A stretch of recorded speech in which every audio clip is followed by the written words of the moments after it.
మహాశివరాత్రి బ్రహ్మోత్సవాలకు ముస్తాబవుతోంది శ్రీశైలం మల్లన్న క్షేత్రం. ఈ నెల 8 నుంచి 18 వరకు శ్రీశైలంలో బ్రహ్మోత్సవాలు జరగనున్నాయి. ఆలయంలో బ్రహ్మోత్సవాలపై సమీక్ష నిర్వహించారు మంత్రులు ఆనం నారాయణరెడ్డి, అనిత, బీసీ జనార్దన్ రెడ్డి. ఏర్పాట్లపై అధికారులకు దిశానిర్దేశం చేశారు. ట్రాఫిక్, భక్తుల భద్రతకు ప్రత్యేక చర్యలు తీసుకోనున్నట్లు తెలిపారు హోంమంత్రి అనిత.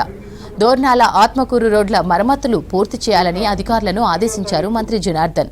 ఈ నెల 14, 15, 16న ఎలాంటి రుసుం తీసుకోకుండా భక్తుల వాహనాలను అనుమతించాలని నిర్ణయించారు. ఈసారి భక్తుల రద్దీ 50% పెరిగే అవకాశం ఉందని తెలిపారు మంత్రి ఆనం. సామాన్య భక్తులకు ప్రాధాన్యత ఇవ్వాలని, సౌకర్యాలు మెరుగ్గా ఉండాలని సీఎం ఆదేశించినట్లు చెప్పారు.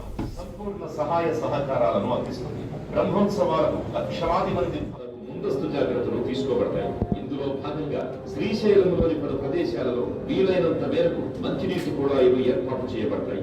వీటికి తోడ్పించబడుతుంది 6 మైలు ప్రదేశం